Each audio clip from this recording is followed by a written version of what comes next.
Berdasarkan pasal 1 ayat 3 Undang-Undang Dasar Negara Republik Indonesia tahun 1945, Indonesia merupakan negara hukum.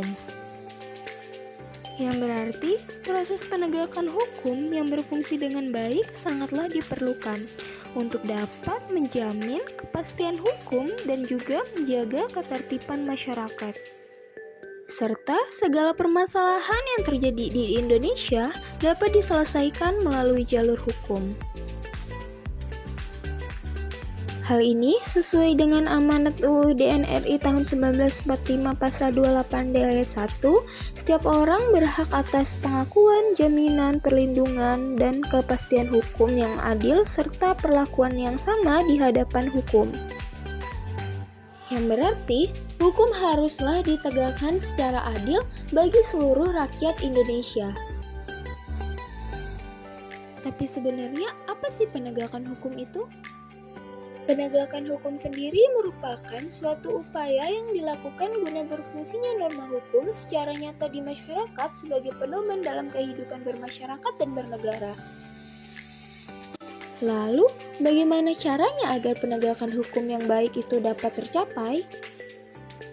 Jadi, guna tercapainya penegakan sistem hukum yang baik, diperlukan 3 komponen sistem hukum. Yang pertama, struktur hukum mengenai apa yang boleh dan tidak boleh.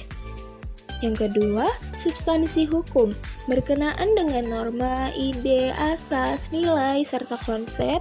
Yang ketiga, budaya hukum. Ini erat kaitannya dengan pemikiran sosial. Dalam prosesnya, ada alur penegakan hukum mulai dari pembuat hukum yang pasti berbicara mengenai prosedur dan birokrasi serta para penegak hukum yang memegang peranan untuk memunculkan interaksi yang saling mempengaruhi. Lalu, bagaimana penegakan hukum di Indonesia saat ini?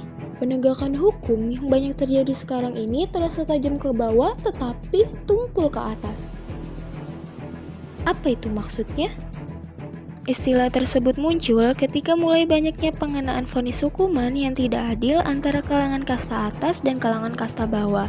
Jadi maksudnya kalau masyarakat biasa, apalagi orang miskin yang melanggar hukum, meskipun gak fatal-fatal banget, dia bakal dikasih hukuman yang benar-benar sesuai dengan undang-undang tanpa ada belas kasihan.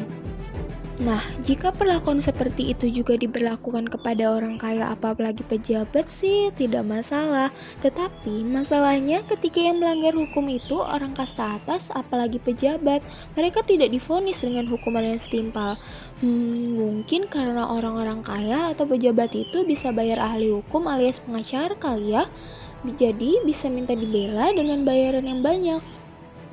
Hal itu biasanya dilakukan agar bagaimanapun caranya mereka bisa mendapat hukuman yang ringan atau bahkan lolos dari hukuman. Kalau kayak gini, gimana nasib orang miskin yang gak bisa membayar pengacara mahal? Kalau kita ngikutin kabar berita, pasti bisa nemuin banyak banget kasus hukum yang menunjukkan hukum itu tajam ke bawah tapi tumpul ke atas. Sebut saja kasus pencurian kayu jati oleh Nenek Arsyani yang kemudian divonis 1 tahun penjara dan denda 500 juta rupiah subsidi 1 hari penjara. Lalu kasus korupsi proyek EKTP yang merugikan negara sebesar 2,3 triliun oleh Setia Novanto yang divonis 15 tahun penjara, denda 500 juta dan pencabutan hak politik selama 5 tahun. Kasus-kasus ini menggambarkan betapa bobroknya penegakan hukum bangsa kita. Banyak kasus korupsi yang sangat merugikan negara kita tetapi terlepas begitu saja dari jeratan hukum. Dan juga walaupun mendapat hukuman tetapi hukuman yang diberikan tergolong ringan, bahkan para terpidana kasus korupsi mendapat fasilitas yang mewah di penjara.